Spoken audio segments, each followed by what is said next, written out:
श्री राम जय जय राम। श्री राम जय जय राम। श्री राम जय जय राम। श्री राम जय जय राम। ओम श्री राम जय जय राम। ओम श्री राम जय जय राम। ओम श्री राम जय जय राम। ओम श्री राम जय जय राम। श्री राम जय जय राम। श्री राम जय जय राम। श्री राम जय जय राम। श्री राम जय जय राम। ओम श्री राम जय जय राम। ओम श्री राम जय जय राम। ओम श्री राम जय जय राम। ओम श्री राम जय जय राम। श्री राम जय जय राम। श्री राम जय जय राम। श्री राम जय जय राम। श्री राम जय जय राम। ओम श्री राम जय जय राम। ओम श्री राम जय जय राम। ओम श्री राम जय जय राम। ओम श्री राम जय जय राम। श्री राम जय जय राम। श्री राम जय जय राम। श्री राम जय जय राम। श्री राम जय जय राम। ओम श्री राम जय जय राम। ओम श्री राम जय जय राम।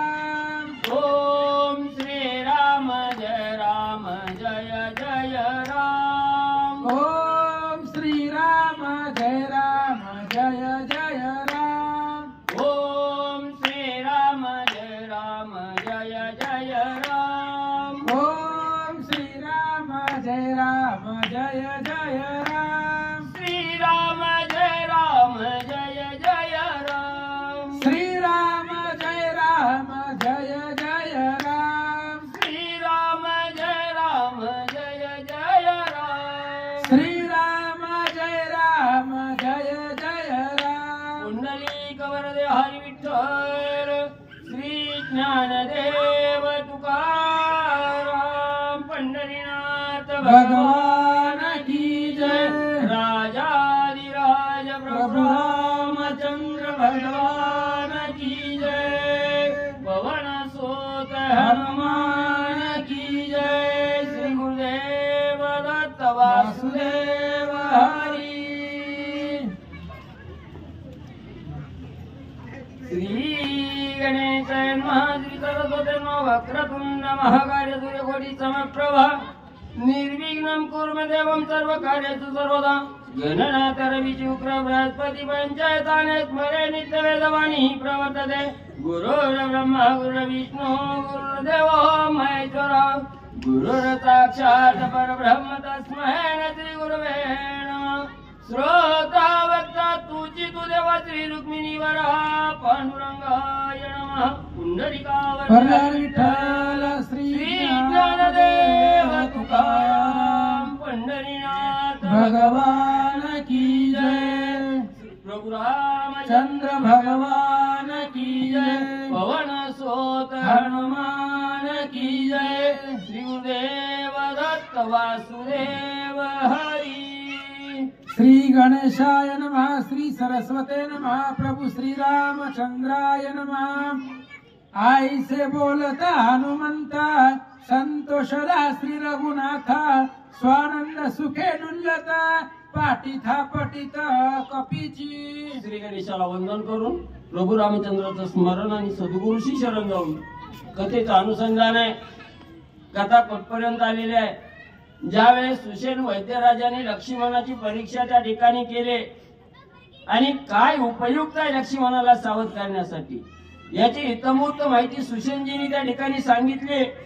हनुमंताला असणारा द्रोणगिरी आणण्यासाठी कार्य तत्पर राहण्यासाठी सांगितलं, मार्ग सांगितला, दिव्य औषधीची असणारी माहिती त्या ठिकाणी सांगितली गेली आणि असणाऱ्या प्रभू रामचंद्राला हनुमंतरायाने आश्वासित केलं, रामा तुम्ही ज्या बंधू लक्ष्मणासाठी दुःखित अवस्थेत त्या ठिकाणी झालेला आहात त्या लक्ष्मणाला मरणच नाही, त्या लक्ष्मणाविषयी दुःख करण्याची आवश्यकता त्या ठिकाणी नाही. मग ज्या देहाला मरण नाही त्या देहाची काळजी करण्याचं काय कारण आहे म्हणले. तुम्ही बिनधास्त राहा, तुम्ही कसलीही चिंता दुःख त्या ठिकाणी करू नका. मी आत्ता जातो, क्षणात असणारा पर्वत औषधी सहित असणारा द्रोणगिरी त्या ठिकाणी घेऊन येतो असं त्या ठिकाणी आश्वासित केलं, सांगितलं गेलं. रामाला आनंद त्या ठिकाणी झाला आणि आनंदानं प्रभू रामचंद्राने हनुमंताच्या पाठीवर थाप टाकली आणि काय हनुमंताला त्या ठिकाणी आशीर्वाद देऊ लागले. सवेची बोले श्री रघुराजा सवेग उठी पवन आत्मजा शीघ्र करुणी यावे काजा बंधू राजा उठवावे. प्रभू रामचंद्राला आनंद त्या ठिकाणी झाला. लक्ष्मणाच्या पाठीवर कौतुकाची थाप त्या ठिकाणी टाकली गेली, सांगितलं आणि प्रभू रामचंद्र त्या ठिकाणी उभा राहिले आणि प्रभू रामचंद्र ज्यावेळेस उभा राहिले त्यावेळेस लक्ष्मणजी धावतच पुढे त्या ठिकाणी आले आणि प्रभू रामचंद्र बोलू लागले, लक्ष असणाऱ्या हनुमंता लवकर म्हणजे थोडाही वेळ न दवडता म्हणजे लवकर असणाऱ्या द्रोणागिरीकडे जावा, दिव्य औषधी त्या ठिकाणी घेऊन यावी, माझ्या असणारा बंधू लक्ष्मणाला सावध हनुमंता करावं. स्वस्थ असो तुझे चित्त स्वस्थ असो जीविता अंग प्रत्यंग समस्त कपिनाथ निज विजयी. आणि असणारा आशीर्वाद त्या ठिकाणी प्रभू रामचंद्र देऊ लागले. हनुमंता तुझं असणारं चित्त आहे, तुझं असणारं जे देह आहे, तुझं असणारं जे मन आहे, या मनामध्ये देहामध्ये असणारा त्या ठिकाणी कसल्याही प्रकारचा विक्षेप त्या ठिकाणी येणार नाही.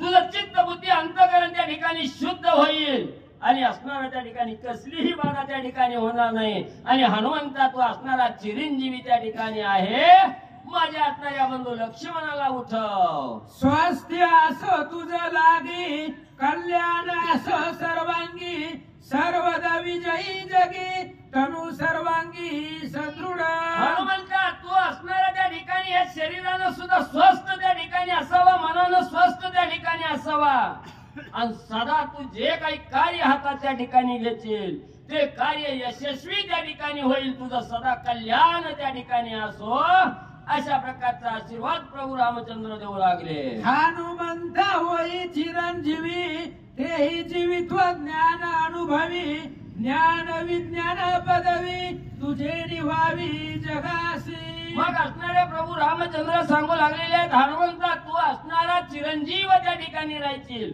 जोपर्यंत या असणाऱ्या सृष्टीमध्ये चंद्र सूर्य आहे तोपर्यंत असणारा हनुमंतराय चिरंजीवी त्या ठिकाणी होतील आणि तुला असणारी ज्ञान अनुभवाची पदवी त्या ठिकाणी मिळेल. ज्ञान अनुभव आहे, असणारं विज्ञान आहे, त्याचंही असणारं त्या ठिकाणी त्याच्याविषयी हनुमंता तुझ्या अंगी असणारे कल्याण त्या ठिकाणी होवं, अशा प्रकारचा आशीर्वाद प्रभू रामचंद्र देऊ लागले. आता मी तुझं देव आशीर्वाद तव पूर्वीच तुझे बळ आघात प्रताप कीर्ती अति प्रसिद्ध ऐक सावध सांगेन. प्रभू रामचंद्राने बोलायला सुरुवात केली, हनुमंता मी आनंदाच्या भरात तुला असणारा त्या ठिकाणी आशीर्वाद देणार आहे, कृपा आशीर्वाद त्या ठिकाणी देणार आहे.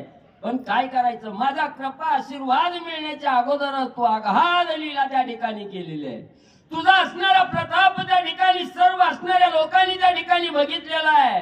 तुझ्या अंगी अद्भुत असणारी शक्ती आहे त्या ठिकाणी हनुमंता, मी आता काय आशीर्वाद त्या ठिकाणी तुला द्यावा. बाळपणी आकळीला भानू तव वज्रे इंद्रे हानी तला हानू हनुमंत हे नाम विधानू तैपासून तुझा आले. अरे हनुमंता, तू काही त्या ठिकाणी प्रताप केलेला नाही असं नाही. तू बाळ अवस्थेत होता, लहान असणारा त्या ठिकाणी बाळ वयामध्ये असताना त्या असणाऱ्या सूर्याला त्या ठिकाणी फळ समजून खायला त्या ठिकाणी गेला. जात असताना तिथं असणारा त्या ठिकाणी आडवाला आणि त्या असणाऱ्या राहूच्या बदल्यात असणारा इंद्र त्या ठिकाणी धावत आला. आणि त्या इंद्रदेवानं रागाच्या भरात तुझ्या असणाऱ्या हनुवटीवर आपलं असणारं वज्र नावाचं शस्त्र त्या ठिकाणी मारलं. आणि ज्या वेळेस इंद्राचं वज्र तुला असणाऱ्या हनुवटीला त्या ठिकाणी लागलं, त्यापासून तुला असणारा श्रेष्ठ हनुमंतराय असं असणारं नाव आणि त्या ठिकाणी मला पडलं गेलं. त्या रवीच्या धावण्यासी आले लोक बाळ वेगेसी ख्याती लाविली तयासी ऐक सावकाशी. सारे त्या इंद्राला सुद्धा तू ऐकलं नाही. त्याच वेळेस त्याच्या असणाऱ्या कैवारासाठी असणारे लोकपाल त्या ठिकाणी धावून आले, पण त्याही लोकपालाला तू त्राही करून सोडलं हनुमंता. त्यांना सुद्धा शिक्षा हनुमंता तो त्या ठिकाणी लावली गेली. कुंठित झाले इंद्र वज्र शिवाचा शूळ झाला चूर वरुणाचे पाश समग्र चक्क चूर पै झाले. अरे हनुमंता, ज्या असणाऱ्या इंद्रानं तुझ्या हनुवटीवर वज्र त्या ठिकाणी टाकलं, ते वज्र सुद्धा तो असणारं नेस्त नाबूद त्या ठिकाणी केलं. एवढंच नाही, असणारे पाश तुझ्यावर त्या ठिकाणी टाकले, पण ते पाश सुद्धा चक्का चोर हनुमंता तू या ठिकाणी केलं. म्हणून तू एवढा श्रेष्ठ असणाऱ्या पराक्रमी हनुमंता तू आहे. तू जन बाधी वरुण पाश दुसरा आश्रमी आश्रम पाश तिसरा कर्माचा कर्म पाश तुझ विरेशा बाधेना. अरे हनुमंता, तुझ्यावर असणाऱ्या अनेक पाश त्या ठिकाणी टाकले. त्या असणाऱ्या वरुण पाशाला सुद्धा तू त्या ठिकाणी गिनलं नाही. वरुण पाशातून सुद्धा त्या ठिकाणी मुक्त झाला. पुन्हा असणारा त्या ठिकाणी आश्रम पाश आहे. त्या आश्रम पाशामध्ये सुद्धा गृहस्थ आश्रमामध्ये सुद्धा तो हनुमंता तो अडकू शकत नाही. एवढं असणारं सामर्थ्य हनुमंता तुझ्या अंगात आहे. धर्म पाश ज्ञान पाश अहंकाराचा अहम पाश परब्रह्मीचा ब्रह्म पाश तुझ सहसा बाधिना.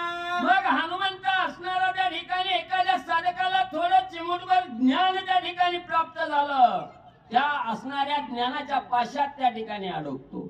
माझ्यासारखा असणारा ज्ञानवान कोण नाही याचा अहंकार त्याच्या देहाच्या ठिकाणी लगटला जातो. त्या अहंकाराच्या पाशात तो त्या ठिकाणी अडकतो. पण हनुमंता, तू एवढा ज्ञानवान आहे, बुद्धिवान आहे, पण त्या असणाऱ्या ज्ञानाच्याही पाशात त्या ठिकाणी अडकत नाही. आश्रम पाशामध्ये अडकत नाही. असणाऱ्या अहंकाराच्या पाशात त्या ठिकाणी अडकत नाही. तू सर्व पाशाचं खंडन करणारा शक्तिशाली असणारा हनुमंता तू त्या ठिकाणी आहेस. तेथे वरुण पाश ते किती तुझ बांधावया मारुती यमाची तेथे कोण शक्ती तुझ निश्चिती दंडावया. मग एवढं सामर्थ्य तुझ्या त्या ठिकाणी असताना वरुणाचे पाश त्या ठिकाणी तुला काय करणार आहेत? त्या पाशाची येत किंचितही बाधा हनुमंताला तुला त्या ठिकाणी होणार नाही. आणि यमाचा काळदंड जरी तुझ्या जवळ त्या ठिकाणी आला तरी त्या काळदंडाला सुद्धा शिक्षा लावण्याचं सामर्थ्य हनुमंता तुझ्या अंगी आहे. एवढा श्रेष्ठ असणाऱ्या हनुमंता तुला मी आता काय वरदान त्या ठिकाणी द्यावं? जगाचा जगन्नायक असणारा प्रभू रामचंद्र आणि हनुमंताला त्या ठिकाणी बोलू लागलेले आहे. यमनियंता सकळ जगा पदाभिमाने लग बघा दंड घेऊन या वेगा तुझ सवेगा दंडवाला. एवढंच नाही हनुमंता, सर्व जगाचा असणारा नियंता त्या ठिकाणी जगाला असणारा शासन करणारा यम आहे श्रेष्ठ. त्या यमाच्या हातातला असणारा काळदंड आहे. प्रत्येकाला शिक्षा लावण्याचं सामर्थ्य त्या यमाच्या अंगी आहे. आणि तो यमाचा काळदंड जरी तुला त्या ठिकाणी शिक्षा लावायला आला, त्या यमाचं सुद्धा तोंड हनुमंता तो त्या ठिकाणी ठेचलेला आहे. त्या यमाला सुद्धा शिक्षा तो हनुमंता केलेली आहे. एवढं धैर्य असणाऱ्या हनुमंता तुझ्या अंगी त्या ठिकाणी आहे. त्या यमाचा यमदंड पाही मोडून गेला तुझे देही इतर बापुडे कोण काही हनुमान पाही दंडावया. अरे त्या असणाऱ्या यमाच्या काळदंडापासून एक जण सुद्धा त्या ठिकाणी वाचत नाही. आणि ज्या वेळेस त्या असणाऱ्या यमाचा यमदंड तुझ्या असणाऱ्या देहावर त्या ठिकाणी पडल्याबरोबर त्या दंड सुद्धा असणारा चकाचूर त्या ठिकाणी हनुमंता झालेला आहे. सामर्थ्य हनुमंता तुझ्या अंगी आहे. अग्नी वायू कुबेर चंद्र सर्वही झाले तुझे किंकर एवढा आदट साचर हनुमान वीराती लोकी. अरे हनुमंता तुझ्या बळापुढे असणारा इंद्र चंद्र कुबेर वरुण हे सगळ्याचं बळ थंड त्या ठिकाणी झालेलं आहे. सगळ्याला शिक्षा त्या ठिकाणी लावून तुझ्या चरणाला चरण त्या ठिकाणी सगळेजण आलेले आहेत. एवढा बळवंत असणारा हनुमंतराया आणि म्हणले तो आहेस. आपुलिया हो प्रताप शक्ती लाहोणी सकळांची वरदोक्ती वज्रदेही ऐसी ख्याती त्रिजगती मिरविजे. मग एवढंच नाही हनुमंता तुझ्या अंगी असणारा प्रताप तुझ्या अंगी असणारं बळ आहे. याचा प्रताप सर्व जगाला त्या ठिकाणी दाखवलेला आहे. आणि एवढंच नाही सगळ्याचे आशीर्वाद तू त्या ठिकाणी लाभून घेतलेले आहेत. सगळ्याचे आशीर्वाद तुला त्या ठिकाणी प्राप्त झालेले आहेत. म्हणून तू वज्रदेही असणारा हनुमंतराया त्या ठिकाणी आहेस. काय असे माझे वरदान आतुर बळी वायू नंदन वेगे करुणी उड्डाण बंधुरत्न मज देई. मग हनुमंता तुझ्या अंगी एवढं बळ एवढं सामर्थ्य एवढा प्रताप तुझ्या अंगी असणारे हनुमंत आहे. एवढ्या तुझ्या बळापुढं प्रतापापुढं माझं वरदान एक किरकोळ आहे तुच्छ आहे. त्या ठिकाणी एवढा बलशाली असणारा त्या ठिकाणी हनुमंतराया तू आहे. उशीर करू नकोस. लवकर असणाऱ्या सुशांजी वैद्य राजांनी सांगितल्याप्रमाणे त्या द्रोणागिरीकडे जा बाबा आणि माझ्या लक्ष्मणाला उठवण्यासाठी लवकर औषध त्या ठिकाणी घेऊन ये आणि बंधुरूपी लक्ष्मणाचं दान हनुमंता माझ्या पदरामध्ये त्या ठिकाणी टाक. आई से बोलता श्रीरामचंद्र सकळ वानरांचे भार ऐकून पिंजरीला कपिंद्र अति भ्यासुर भासत. एवढा असणाऱ्या व्याकुलतेने जगाचा जगन्नायक असणारा प्रभू रामचंद्र हनुमंतरायाला विनंती करून त्या ठिकाणी बोलू लागलेले आहेत. भावाचं दान त्या ठिकाणी मागू लागलेले आहेत. सर्व कपिकुल जागृत त्या ठिकाणी होतं. एक चित्तान असणारा त्या ठिकाणी रामाकडे बघत होता. सगळ्याला प्रभू रामचंद्राचा कळवळ आला. कवा एकदा जातोय हनुमंताला साह्य होऊन औषधी त्या ठिकाणी कवा एकदा घेऊन येतोय. असा आवेश सर्व वानराच्या अंगी आला. केस अंगावरची उभा ताट त्या ठिकाणी उभा राहू लागली. पिंजरील्या रोमावळी दिसे विक्राळ दांताळी मस्तक गेला नभोमंडळी गोळांगुळी आवेश. हनुमंताला एवढा आवेश त्या ठिकाणी आलेला आहे. सर्वांगावरची केस त्या ठिकाणी ताट झाली. तोंडाचा जबडा त्या ठिकाणी वसला गेला. अवढव्य रूप त्या ठिकाणी धारण केलं. पाय जमिनीवर आहेत आणि असणारा जो डोक्याचा असणारा भाग आहे तो डोक्याचा भाग आकाशाला टेकला की काय असं अवढव्य रूप असणाऱ्या हनुमंतरायांनी धारण केलं. दोन्ही दिसती नेत्र गोळा जैसे धगधगीत इंगळा त्राटीत भूमिशी लांगुळा लोक सकळा भयभीत. एवढा आवेश झाला. अवढव्य रूप त्या ठिकाणी धारण केलं आणि हनुमंतरायाच्या डोळ्याकडे त्या ठिकाणी बघितलं गेलं तर जणू की काय असणारा कहर त्या ठिकाणी इस्तव त्या ठिकाणी असावा आणि खैराच्या लाकडाचा असणारा कोळसा त्या ठिकाणी असावा. लाल भडक त्या ठिकाणी दिसावा. तसं हनुमंतरायाचं डोळं त्या ठिकाणी दिसलं. तात्काळ हनुमंतराय उभा राहिले. शेपटीचा एकच तडका असणाऱ्या जमिनीवर त्या ठिकाणी आदळला गेला. असणारं त्रिभुवन त्या ठिकाणी डळमळ करू लागलं. वळीला पुच्छाचा अंकोळा लंगोनी सुवेळेचा कडा राम स्मरोणी वेगाडा केला गाडा भुभुत्कार. शेपटीचा एकच आकोला त्या ठिकाणी गग गग गग फिरला. जमिनीवर त्या ठिकाणी धनशिरी आदळला आणि सुवेळा पर्वतावर चढून ज्यावेळेस पहिलं मोठं उड्डाण हनुमंतरायांनी केलं त्यावेळेस प्रभू रामचंद्र भगवान की जय अशा प्रकारचा जय जयकार केला आणि औषधी आणण्यासाठी हनुमंतरायांनी भलं मोठं उड्डाण केलं. आई कोणी त्याचा भुभुकार दचके कैलासी शंकर ब्रह्मांड हाडबडिले थोरा घोरांडरा मांडले. रामनामाचा जय जयकार त्या ठिकाणी केला. शेपटीचा तडाखा जमिनीवर त्या ठिकाणी आदळला. हाच असणारा ध्वनी हाच असणारा आवाज त्या ठिकाणी ज्या ठिकाणी महादेवजी बसलेले होते कैलासाच्या ठिकाणी आवाज त्या ठिकाणी गेला. महादेवजीचं सुद्धा अंग थरथर त्या ठिकाणी कापू लागलं. सगळी धरली डळमळ त्या ठिकाणी करू लागली. महादेवजीला वाटलं काय आता प्रलय काळ आला की काय, अशी भीती महादेवजीला सुद्धा वाटू लागली. आकाळी प्रलय कायसा सृष्टी, प्रलय रुद्र निमती दृष्टी, इंद्रादिका पडिले संकटी, प्राणकंठी दाटले. इंद्रादी देवा सहित सगळी जण गर्भगळीत त्या ठिकाणी झाली, घाबरगुंडी उडाली. काय म्हणले, या ठिकाणी पावसाळ्याचा दिवस नाही, कडक उन्हाळा असताना सुद्धा म्हणले त्या ठिकाणी पावसाळ्यासारखा प्रलय काळ त्या ठिकाणी आला की काय. आता ही असणारी सृष्टी नेस्त नाबूद त्या ठिकाणी होते की काय. सगळ्या इंद्रदेवा सहित महादेवा सहित सगळ्याच्या अंगाला थरकाप त्या ठिकाणी सुटू लागला, भीती येऊ लागली. कडे खचले सागरी, वृक्ष भ्रमती गगनांतरी, उड्डाण करिता कपी केसरी, सुरासुरी आकांत. ज्यावेळेस असणाऱ्या सुवेळा पर्वतावर असणाऱ्या हनुमंतरायांनी आगमन केलं, तिथून उड्डाण करणार. त्या हनुमंताच्या बहारानं जे काय भोवताली असणारे जे काय कडे होते, ते कडे ढासळून त्या ठिकाणी पडू लागले.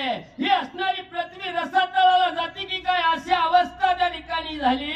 आणि रामनामाचा जय जयकार करून हनुमंतराय उड्डाण करू लागले. सप्त सागरा खळबळा, धरा जाऊ पाय रसातळा, आकांत जीव मात्र सकळा, गोळांगोळाचे धाके.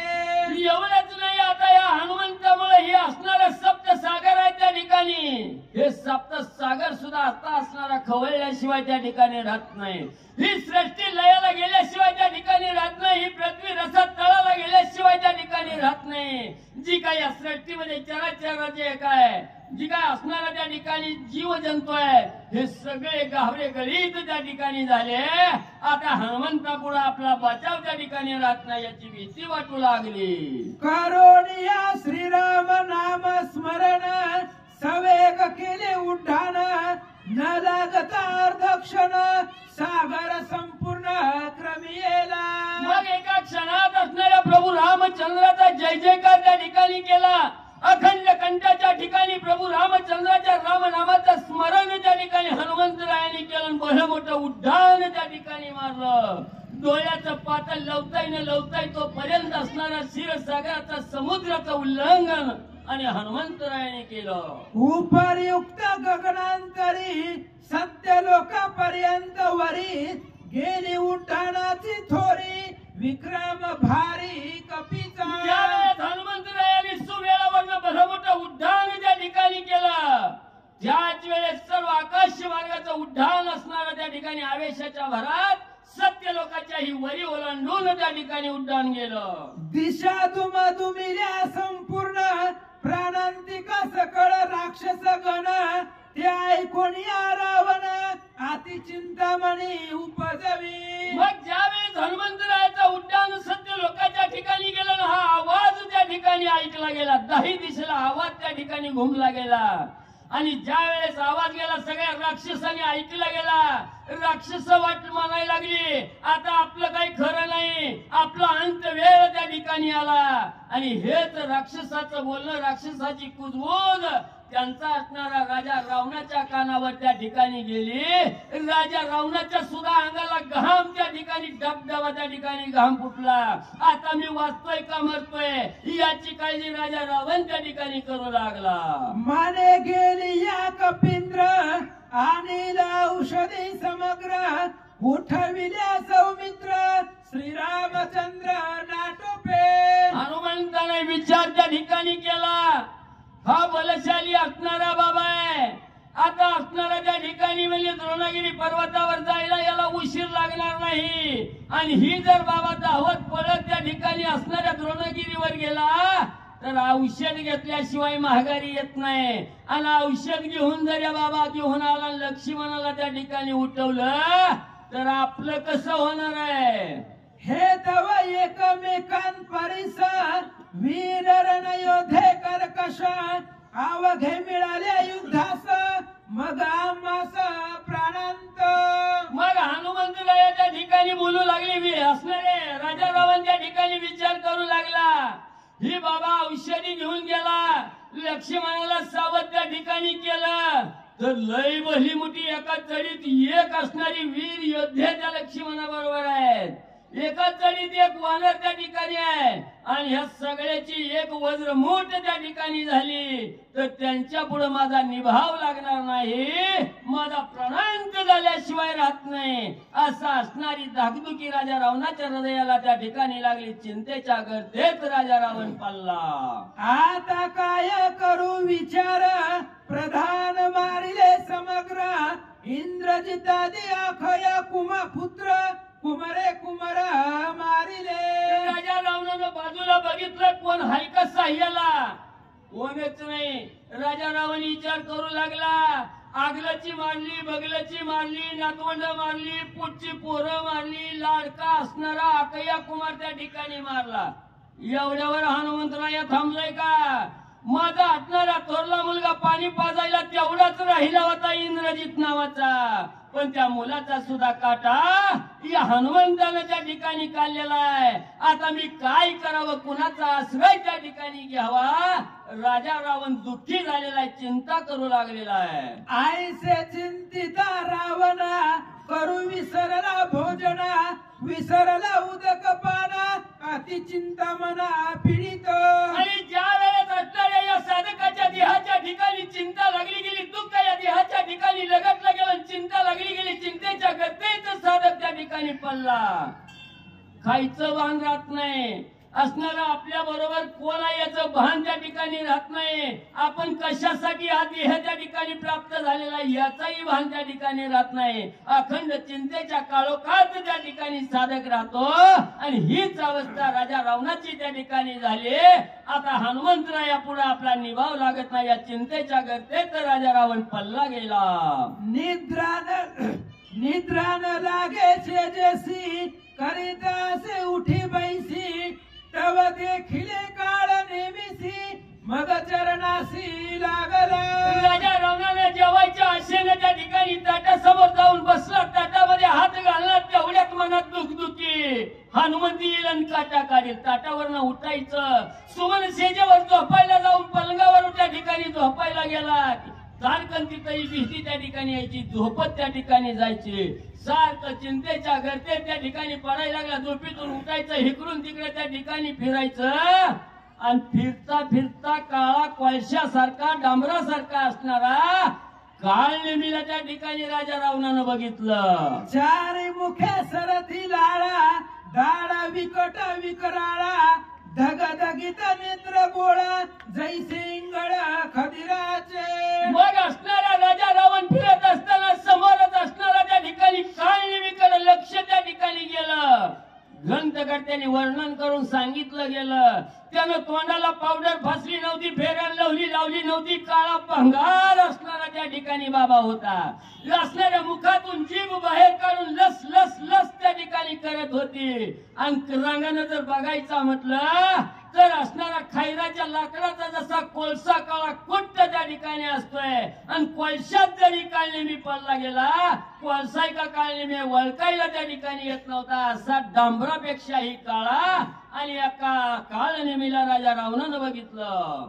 जीवा मुखी समसमित, आती दीर्घचारी हात, केश निळ कठीण तेथ, दिसे असे दिसत शूळ जैसे. मग त्या ठिकाणी असणाऱ्या तोंडाचा जबडा जर त्या ठिकाणी पसरला गेला तर भला मोठा जबडा आहे, आतमध्ये लाल भडक त्या ठिकाणी धगधगती आग त्या ठिकाणी असावी की काय असं त्या ठिकाणी वाटत होतं. हातभर मुखातून जीभ त्या ठिकाणी बाहेर काढून लाल लाल त्या ठिकाणी करत होती. हात जर त्या ठिकाणी बघितलं तर एक एक कोसाचे भले मोठे हात त्या ठिकाणी होते.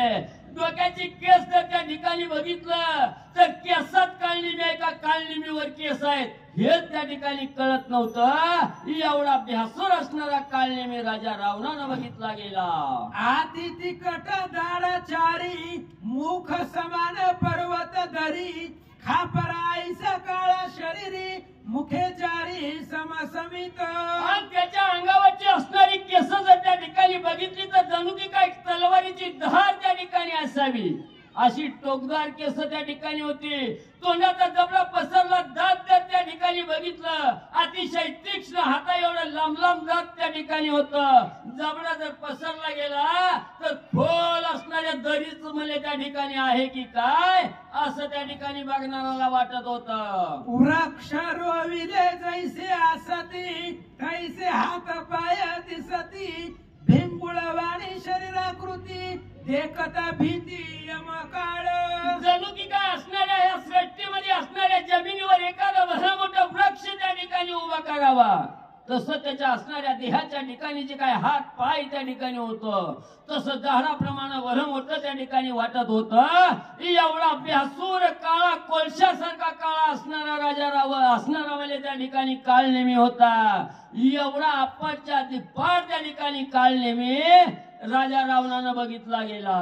अति भयानक शरीर त्या प्रार्थी दशशिर, तुवा जावणी सत्वर पर्वतेंद्र ठाकावा. कुणी जरी त्या राजा असणाऱ्या काळनेमीकडे बघितल्या बरोबर त्याचं असणारं मरण जागेला त्या ठिकाणी येईल एवढा भ्यासूर असणारा काळनेमी होता.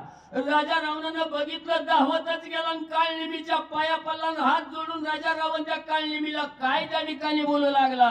लवनादी सकळ समुद्र कुशदीप समग्र, लंगोनिया क्षीर समुद्र पर्वतेंद्र ठाकावा. मग लगेच असणाऱ्या काळनेमीला राजा रावण सांगू लागला, बाबा बाबा बाबा बाबा माझ्या मदतीला तुला यावं लागल आणि मी सांगतोय तसं कर. मिठाचे असणारे समुद्र आहेत, क्षीरसागर आहे, त्याच्याहून पुढे त्या ठिकाणी जायचंय आणि एक असणाऱ्या कुशद्वीपाच्या ठिकाणी असणाऱ्या पर्वतावर जाऊन तुला तुझा आश्रय त्या ठिकाणी करावा लागल. राजा रावण काळनेमीला सांगू लागला, तुझ न भोवेगे गमना मनोनी तुझ आलो शरण, तेथे गेल्या कपिनंदन त्यासी विघ्न करावे. आणि कशासाठी जायचंय? प्रभू रामचंद्राचा दास असणारा हनुमंतराया लक्ष्मणाला उठवण्यासाठी द्रोणगिरी पर्वताकडे त्या ठिकाणी जात आहे. आणि तू काही साधा नाही, तुझ्या अंगी अतिशय लाघव करण्याची लीला करण्याचं सामर्थ्य काळनेमी तुझ्या अंगात आहे. तुला मनोवेगापेक्षाही वेग धारण करण्याची क्षमता असणाऱ्या काळनेमी तुझ्या अंगी आहे. म्हणून तू लवकर त्या ठिकाणी मनोवेगानं उड्डाण त्या ठिकाणी करावं आणि हनुमंतराया पोहोचायच्या आधी तुझी स्वारी तिथं त्या ठिकाणी जावी असा राजा रावण काळनेमीला सांगू लागला. काळनेमी ऐक विनंती लक्ष्मणा भेदलीसे शक्ती, उदय येता ग बसती सौमित्र निश्चिती मरेल. मग ऐक म्हणले असणाऱ्या काळनेमीला राजा रावण सांगू लागलेला आहे की असणाऱ्या लक्ष्मणावर असणारी ब्रह्मशक्ती त्या ठिकाणी टाकलेली आहे. त्या शक्तीचा असर लक्ष्मणावर झालेला आहे. लक्ष्मण विशुद्ध आहे आणि रातोरात म्हणजे त्या ठिकाणी औषधी आणली तर लक्ष्मण त्या ठिकाणी उठल. आणि जर दुसऱ्या दिवशीचा सूर्य किरण त्या ठिकाणी उगल आणि त्या किरण जर लक्ष्मणाच्या अंगावर पडली तर लक्ष्मण मरणार आहे. म्हणून हनुमंताला दिवस उजडस्तोवर इकडे त्या ठिकाणी फिरकू द्यायचं नाही. म्हणून लवकर हनुमंताच्या पुढे जाऊन बस बाबा. या लागे वायू नंदन करोनी सवेग उड्डाण, दिव्य औषधी आणून स्वय लक्ष्मण उठविल. मग या असणाऱ्या लक्ष्मणाला असणारा त्या ठिकाणी काय सूर्य उगवायच्या आत लक्ष्मणाला त्या ठिकाणी उठवावं लागतंय. म्हणून वेगानं हनुमंतराया उड्डाण त्या द्रोणगिरीवर त्या ठिकाणी करील, औषधी घेऊन त्या ठिकाणी येईल. म्हणून त्या हनुमंताला आडकाठी करायचंय बाबा. चांगल्या कामाला जाणारालाच म्हणजे त्या ठिकाणी आपल्यासारख्यानं अडवावं लागतं. म्हणून तू काळनेमी श्रेष्ठ आहे, जा बाबा त्या हनुमंताला अडव. उदयान येता गबसती आणोनी औषधी समजती, वाचवा वया निश्चिती प्रतिज्ञा मारुती करोनी गेला. मग एवढेच नाही, त्या हनुमंताला किरकोळ समजू नको. बाबाला प्रभू रामचंद्राच्या समोर कठोर असणारी त्या ठिकाणी वचन दिलेलं आहे, प्रतिज्ञा केलेली आहे. रामा तुम्ही चिंता करू नका, एका क्षणात त्या ठिकाणी जातो औषधी घेऊन येऊन लक्ष्मणाला दिवस उगवायच्या आत त्या ठिकाणी उठवतो असा पण करून गेलेला हनुमंत आहे काळनेमी. तात्काळ औषधी आणून आताच उठेल लक्ष्मण, मग त्याशी झुंजेल कोण राम लक्ष्मण आतुर बळी. आणि बाबा आपल्या दोघांसारखा हनुमंतराया नाही. जे मी मुखातून आलेलं वचन आहे, बाहेर पडलेलं वचन आहे, ते वचन पूर्णत्वाला नेल्याशिवाय हनुमंतराया राहत नाही. आताच्या आता हनुमंतराया जाईल. एका क्षणात लक्ष्मणाला औषधी आणून त्या ठिकाणी उठवेल. म्हणून लवकर सावध उकाळले मी. आती बळिया वायुनंदन कळी काळा ना टोपे जाना बलिष्ठ सकळ वानरगण त्यासी कोण झुंजल. अरे कळले मी सावध होऊन ऐक बाबा.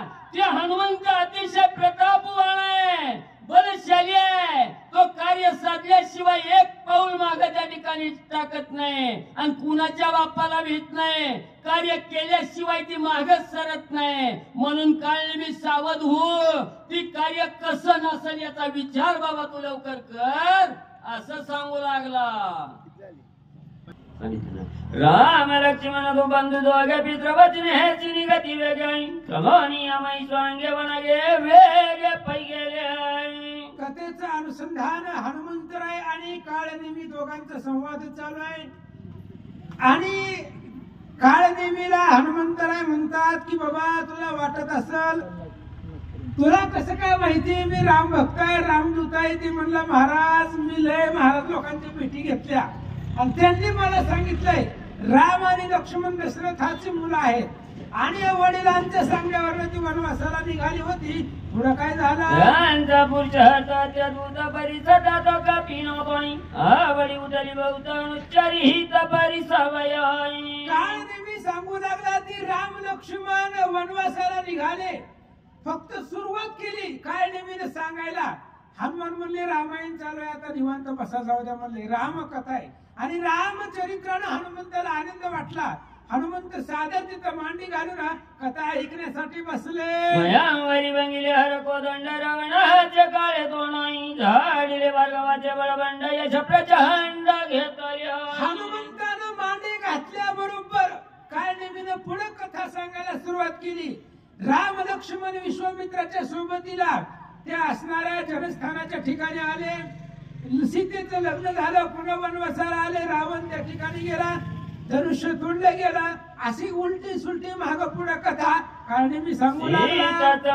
दोघे जण वनाने घाले आपण मारो निराक्षस दारुण वाळी जाण मारिला. आणि पुन्हा मग दोघे जण असणारे वनवासाला निघाले. वनवासाला जात असताना रावणाने सीतेचा हरण केलं. तिचा शोध घेण्यासाठी तिला हुडकण्यासाठी राम लक्ष्मण वन उपवन लंगित कृष्णेला आले. तिथं आल्याबरोबर वालीला मारलं.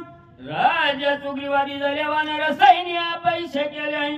ते वानर तनुज किले म्हणून पुशिले उत्तराई. काळ नेहमीने विचारलं तुम्ही रामदूत दिसताय. विचारायचं एकच कारण आहे आम्ही असं ऐकलंय राम लक्ष्मणानं वालीला मारलं, सुग्रीवाला किष्किंधेचं राज्यधर केलं आणि तेच वानराचा वेश तुमच्याकडे दिसला म्हणून तुम्हाला विचारलं असं बोलू. अधिकार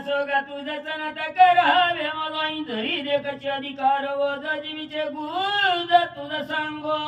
आणि असं काळ नेहमीने सांगितल्याबरोबर लगेच हनुमंतरायाचं स्वागत केलं. कारण हनुमंतराय आले होते काळ नेहमी आधी गेलेला होता. हनुमंताने सांगितलं महाराज जर आमचा अधिकार असेल तर आम्हाला सनात करा. श्रीरामाची निज कथा तपस मुखे ऐकत आई उल्हास झाला त्रिकपिनाथा दे कोणी सादरता वानरी. आणि रामचंद्राची कथा आहे ही तापसाच्या मुखामधून काळनेमीच्या मुखामधून रामचरित्रानं हनुमंताला आनंद वाटला आणि पुढचं चरित्र ऐकण्यासाठी हनुमंत सादर बसले. ती सादरता काळनेमीनं पाहिली. काय सांगू लागला? रामाचं तजनत्यानी रावणे कपट रूपे यवणी शून्याश्रमध्ये कोणी श्रीराम पत्नी चोरिली. हनुमान बसल्याबरोबर पुन्हा काळनेमीला हनुमंताने सांगायला सुरुवात केली. म्हणले महाराज असं झालं होतं जनस्थानाच्या ठिकाणी राम लक्ष्मण नाशिक पंचवच्या ठिकाणी राहिले होते. तिथं रावण कपट रूपानं आला आणि सीतेला घेऊन गेला. सीतेच्या धावण्याची श्रीरामाने घ्यावे सिंग मार्गी आडवे होता राक्षसाची श्रीरामे त्यांची मारिले. आणि त्या सीतेला सोडवण्यासाठी सीतेच्या मदतीसाठी राम आणि लक्ष्मण निघाले. जात असताना जटायू भेटला, जटायूचा उद्धार केला, कबंदाचा उद्धार केला, तिथून पुढे निघाले. वाळीने पिढोन सुग्रीवाची हरिले श्री आणि राज्याची रामे मारुनी त्याची सुग्रीवाची स्थापिल्या. आणि शबरीचा उद्धार करून राम आणि लक्ष्मण किष्किंधेमध्ये आले. किष्किंधेमध्ये आल्याबरोबर वालीनं सुग्रीवाला नगराच्या बाहेर, गावाच्या बाहेर बायको घेऊन हाकलून दिलेलं होतं, पिळून टाकलेलं होतं. सुग्रीव रामाला शरण गेला, रामानं वालीला मारलं आणि सुग्रीवाला किष्किंधेचं राज्य दिलं. सुग्रीव राजा महावीर सगळं वानरांचे वाराई झाले श्रीरामाचे किंकर बद्धोपकार होऊनी. आणि सुग्रीवा सहित सगळे वानर, असंख्य वानर रामचंद्राचे दास झाले, रामाचे किंकर झाले. सुग्रीव राजा असेल तरी सुद्धा तोही रामाचा दास आहे असं हनुमान सांगतात. पडिले अति सख्य समुद्री शिळा बांधिल्या देव काही नाही लागत आणि निश्चय कलंक सम्मुख येथे झाले. राम आणि सुग्रीवामध्ये सख्य झालं, जीवाभावाची मैत्री झाली. समुद्रावरती समुद्र दगडाने बांधला, समुद्रावरती पूल तयार केला आणि सुवेळा पर्वतावरती आले. योद्ध झाले गोराहंदर रावण प्रधान आदी कुमार मारिले सैन्य सुंदर मारिले समग्र एक आणि लंकेमध्ये आल्याबरोबर राम आणि रावणाचं घनघोर युद्ध झालं. युद्ध झाल्यामध्ये त्या युद्धामध्ये रावणाची पोरं मारली, प्रधान मारले, मंत्री मारले, सगळं असणारा राक्षस सैन्य रामानं मारून टाकलं. कवळला रावण घेऊन ब्रह्मशक्ती आपण हृदय समुद्राचे सौमित्राचे लक्ष्मण शक्तीदार आणि तरी रावण तळमळू लागला. रावणाची तळपायाची आग मस्तकाला गेली, कोणीच राहिलं नाही. लाडका मुलगा इंद्रजित आखयाला मारलं. म्हणून रावणानं ब्रह्मशक्ती हातामध्ये घेतली आणि लक्ष्मणाचं हृदय लक्ष्य केलं आणि लक्ष्मणाच्या हृदयावर ब्रह्मशक्तीचा प्रहार केला. शक्ती वेदोनी हृदयाची निघून गेला भूमीची अति विकळता सौमित्राची परिरक्षी तिनी चेष्टित. हनुमानजी सांगतात महाराज त्यावेळेस रावणानं शक्ती लक्ष्मणाला मारली. ती शक्ती हृदयाचा भेद केला, जमिनीमध्ये पाताळामध्ये गेली. लक्ष्मण जमिनीवरती मूर्छित पडले गेले असं सांगतात. बाबा या सौमित्राची निवड औषधीची सूर्य नाही पाउदयाची मदत करे जाणी अशी. हनुमंताने महाराजाला सांगितलं, महाराज मी येण्याचं कारण आहे, तुम्ही विचारलं होतं तू इथं का आला, एवढ्या लांब येण्याचं काय कारण आहे, वानरांचा वेश दिसतोय. तुम्हाला सांगतो महाराज त्या रावणाने लक्ष्मणावरती शक्ती मारली, लक्ष्मण पडलेला आहे आणि सूर्य उगवण्याच्या आधी हे असणारे औषधी घेऊन मला तिथं जायचंय, नाहीतर सूर्य उगवल्यावर लक्ष्मण मरणार आहे, म्हणून औषधी तू तपस्येची विख्यात जाणून माझ्या मनोगता शीघ्र कार्यार्थ साधावा. हनुमंताने सांगितलं महाराज तुम्हाला सगळी कथा सांगितली, तुम्ही कसं आहे तपस तेजाने विख्यात आहे, तुमच्यापाशी तपश्चर्याचं तेज आहे आणि त्या तेजानं मला सांगा औषधी कुठं मिळतात. विलंबन करावा सर्वता औषधी सांगाव्यात मताई भास्कर उदयानं येतावत तत्वता जाणे अशी. हनुमंतराय सांगतात महाराज मला सांगा तुमच्याकडून ज्ञान आहे, तपश्चर्याचं बळ आहे, त्या बळावरती सांगा औषधी कुठे भेटतील. विलंब करू नका, वेळ लावू नका, सूर्य जर उगवला तर लक्ष्मण मरणार आहे, म्हणून मला लवकर लवकर जायचं. मुनिवर चुकानु कोटी माझा कपिंद्राई करो पाशी पाहुणे राणीरोबा सत्वरा माझा द्यावाई. हनुमंताने सांगितलं महाराज तुमचं दर्शन झालं आणि दखनाला आनंद वाटला, आता मला चहा पाणी नाश्ता काही गरज नाही, म्हणले करू नका, तेवढा वेळ माझ्यापाशी नाही, मला लवकरात लवकर जायचंय. हनुमान बोलतात देविताचा जनग्राहीचे उदकांतर पुनीत वय देव काही प्राप्त होय दर्यानानिक ब्रह्मसुख देखत्व पावे. म्हणून हनुमंताने सांगितलं महाराज तुम्ही मला सज्जन दिसतात आणि सज्जनाच्या घरचं पाणी जरी पिलं तरी सुद्धा ब्रह्मसुख त्याला प्राप्त होतं, ब्रह्मसायुज्य त्याला मिळतं असं हनुमान बोलतात. सज्जनाच्या घरचे अन्न घ्यावे बरेची मागवणी नाही तरी आपण जीवन तरी मागावे.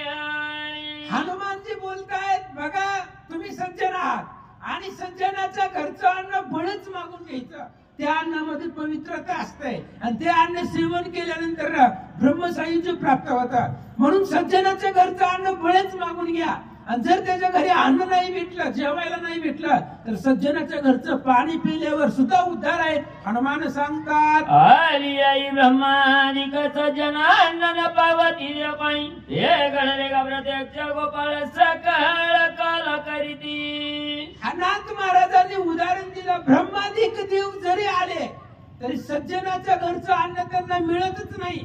द्वापर युगामध्ये भगवान श्रीकृष्णाने यमुनेच्या तीरावरती काला केला आणि त्या काल्याचं प्रसाद घेण्यासाठी देव लोक माशाच्या रूपामध्ये आले होते. काल्याची या असे देव जळे झाले मासे. कृष्णाने सांगितलं अंग कपड्याला पुसा, यमुनेकडे जाऊ नका. भक्ताच्या टिरीला प्रसाद मिळेल पण देवाच्या तोंडाला भेटणार नाही. म्हणून सज्जनाच्या घरचा अन्न आहे ते कुणालाही भेटत नाही असं हनुमान सांगतात. म्हणून घ्यावे फळमुळांची तरी मी आलो राम कार्याची न जाता स्वामी कार्याची तिची सर्वताची न शेवू. म्हणून महाराज मला खूप गडबड आहे, मला लवकरात लवकर जायचंय, म्हणून माझा पाहुणचार करू नका. फळं मुळ काही नको, मी थोडस पाणी पितो, मला औषधी सांगा आणि सूर्य उगवण्याच्या आधी मला औषधी घेऊन जायचंय असं हनुमान सांगतात. स्वामी कार्य जो पुढे गाली उदर चिंता आहे तो महापापी तत्वता जाय वेगी. हनुमंताने सांगितलं, महाराज तुम्हाला सगळं कळतंय, तुम्ही ज्ञानानं परिपूर्ण आहात. आपल्या स्वामींचे कार्य बाजूला ठेवून जो पोटाची चिंता पुढे मांडतो किंवा पोट भरण्याचं बघतो तो अधपतनाला नरकाला जातो असं हनुमान सांगतात. या लागी स्वामी कार्य न होता पूर्ण न करी फळमुळ भोजन तुझी आदरा लागी जाण उदक पान करीना. म्हणून महाराज आता मला टाइम नाही आणि टाइमाच्या अभावामुळं मला इथलं फळ नको, फुलं नको, काही आधी आतिथ्य माझं पाहुणचार नको. तुम्ही एवढा आदर करायला, मान सन्मान करायला आणि तुमच्या आदराच्या निमित्तानं फक्त इथलं थोडस पाणी सेवन करतो. हनुमान बोलतात, कोणी कपीच्या वचनाची राक्षसा सुख हवला मानसी अनायाचे पावेल मृत्यूची सरोवर उदकाशी प्राशिताय. आणि हनुमंताने सांगितलं, काळ्या नेमीला महाराज फक्त पाणी सेवन करतो, बाकीचं काही नको. काळ्या नेमीला आनंद वाटला, तो राक्षस होता, उल्हास वाटला. जाऊ द्या म्हणले, हनुमंताला आपल्याला कसं तरी मारायचंय. मग त्या पाण्याकडे गेला, त्या पाण्यामध्ये मोठमोठाले मगरी आहेत, सुसरे आहेत, खाऊन टाकतील, मरल असा विचार काळने मी करू लागला. मानुनी पूर्ण बोले कपेची वचन स्वामी कार्य नवता जनाग्रह पण करू नये. काळने सांगितलं, महाराज तुमचंच बरोबर आहे, बरोबर आहे, तुमची काय चुकीचं सांगतो काय. स्वामीचं कार्य झाल्याशिवाय आग्रह करायचा नसतो. मी तुम्हाला नाही करणार आग्रह, तुम्ही इथली फळं फुलं काही खाऊ नका, फक्त इथून थोड्याशा अंतरावरती सरोवर आहे तिथं जावा आणि पाणी प्या. आश्रमसमीप सरोवर त्यांच्या पवित्र तिचे निराई पान करिता मात्र औषधी समग्र कशी. काळीने सांगितलं, महाराज मी तुमच्या हितासाठी सांगतो, माझ्याकडे ज्ञान आहे, त्या ज्ञानाच्या बळानं सांगतो. इथं थोड्याशा आश्रमाच्या जवळ सरोवर आहे, त्या सरोवरातलं पाणी पिल्याबरोबर लगेच असणाऱ्या द्रोणागिरीवरच्या औषधी तुम्हाला दिसतील असं सांगू लागला. हनुमान अत्यंत विश्वाची कपट सर्वता नाही मानची मानिले त्याची वचनाची निज मानसी कपिनाती. आणि हनुमंताचं हृदय म्हणजे अतिशय शुद्ध आहे, सर्व इंद्रियाच्या ठाई राम कोंदला तुझे देही. सर्व इंद्रियामध्ये राम आहे आणि राम असल्यामुळे त्याच्या मनामध्ये कपट भावना नाही, द्वेष बुद्धी नाही. त्या राक्षसाच्या सहज बोलण्यावरती हनुमंताने विश्वास ठेवला, डोळं झाकून विश्वास ठेवला आणि सरोवराकडे निघाले. साधू वचन विकल्प करी तो नर मधुरचारी यश न पावे तो संसारी चराचर्याती निंद्य. हनुमंताचा भावार्थ आहे, हनुमंताने त्या काळ्या नेमीच्या वचनावरती विश्वास ठेवला, कारण तो दिसायला साधू आहे. साधूच्या वचनावरती डोळे झाकून विश्वास ठेवायचा. त्यांच्यावर जो विकल्प करतो, त्यांच्याबद्दल जो मनामध्ये वाईट विचार आणतो, तो महापापी आहे, नरकाला जातो असं हनुमान बोलतात. करुणी पूर्ण मानोनी ऋषींचे वचन मग दृष्टी सरोवर लक्ष्मण उदक पान करू आला. आणि त्या असणाऱ्या ऋषीचं काळ्या नेमीचं बोलणं ऐकलं. ऐकल्याबरोबर लगेचच हनुमंतानं सरोवराचा मार्ग लक्ष केला आणि त्याच्यावरती विश्वास ठेवून सरोवराकडे निघाले. उदक पान हनुमंत करवय उदका विगदाची पाय त्यात पायी त्वरित धरी